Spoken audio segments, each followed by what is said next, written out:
Star Wars Jedi Survivor is releasing on April 28th, 2023. Now, it was originally coming out in March, but something pushed it back about 6 weeks, them trying to finesse it, make it look a little better, and just make it an overall greater game. This is the sequel to Star Wars Jedi Fallen Order. This game releases on PS5, Xbox Series X and S, and Windows PC. We are now in the next generation of gaming. It's developed by Respawn Entertainment and published by EA. Now we continue where we left off with Cal Kestis from the first game. This is another sprawling Star Wars galaxy game. And if you're not familiar with Jedi Fallen Order, this is going to be an action-adventure single-player game focusing on mastering our Jedi powers. Cal is no longer an inexperienced Padawan. He is now a Jedi Knight, and that's reflected in the combat and the story. This game takes place 5 years after the events of the first game, so Cal has had enough time to train and become the Jedi Knight he was always meant to be. We get new planets to explore, new enemy types, and a ton of new upgrades. The first game, Jedi Fallen Order, was a fantastic game, but it definitely had its blunders. Not having enough Jedi powers to really feel like a Jedi, the map system and exploration was quite frustrating, especially with no fast travel. And the game didn't incentivize the players to look for loot. All we got were ponchos. In Jedi Survivor, that all seems to be fixed. Cal is now a Jedi Master, allowing him way more powers to kill with. The map has a ton of icons to help the player know where things are, and there is now fast travel. Plus, there are tons of side quests and extras which give you more than just ponchos. You get new hairstyles, new outfits, and now perks. And perks will enhance Cal during combat, making him even stronger. The exploration of the game is much more detailed. The worlds are more open and less linear like the first game. You have a push to find everything and see every corner. There will be moments where you'll have to come back later when you unlock a specific trait or gadget, but that will be marked on the map, which will make it much easier to find. Cal can now tame beasts to ride and fly throughout the planet, making exploration even better. Now, as soon as you walk into an area, you can immediately see the possibilities of climbing, jumping, and parkouring your way around.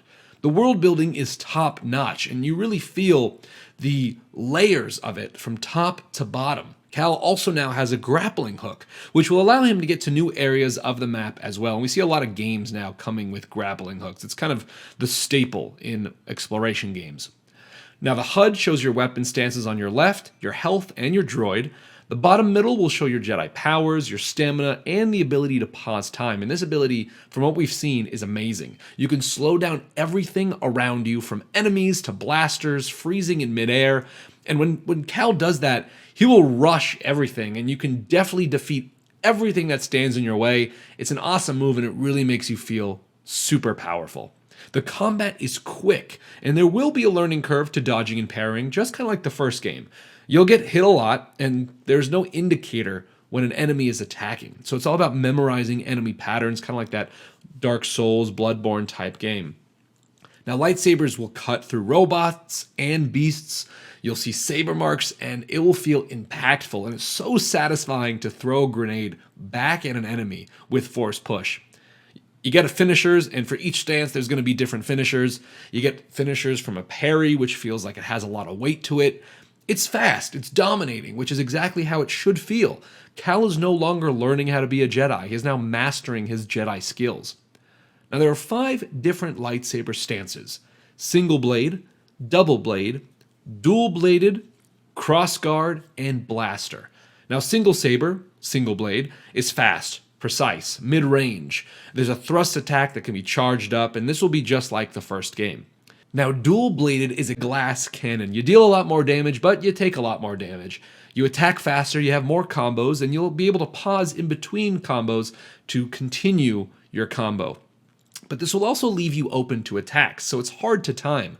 You can dodge and guard cancel during an attack. In the other stances, you have to commit and wait for the animation to finish. So you will have to pay for those mistakes if you make them. Double-bladed is all about area of effect and crowd control. It's close range, spread out the damage, a lot of startup time for the attack, so you have to really time it well, and it's not as quick. Now you get 2 brand new stances. Now, crossguard stance is the hilted lightsaber, the Kylo Ren lightsaber, and it deals the most damage, but you have to really understand spacing in this as it's a long lightsaber, and it's much slower. You also have the blaster stance, which is unconventional, and the director said they tried something new, and Cal is doing whatever it takes to survive.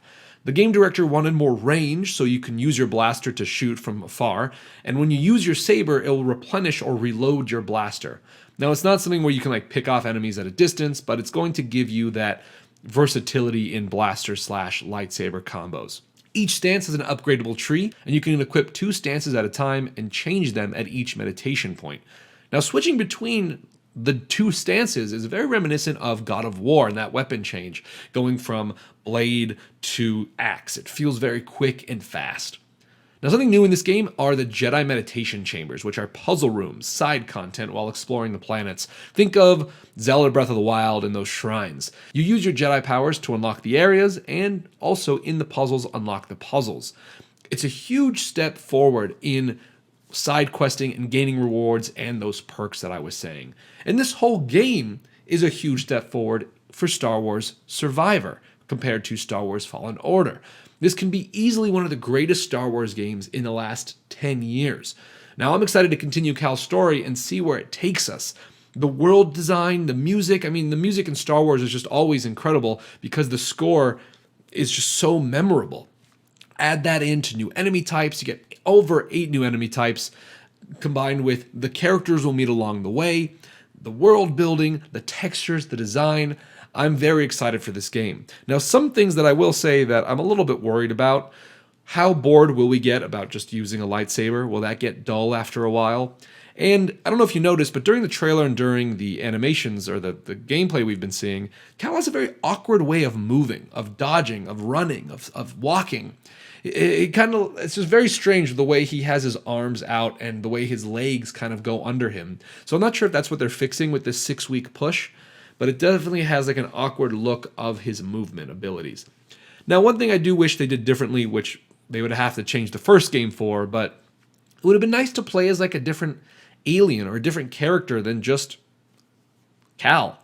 The Star Wars world is so rich and expansive that you can have so many different types of people and aliens that you can play with, and we just get to play as a human.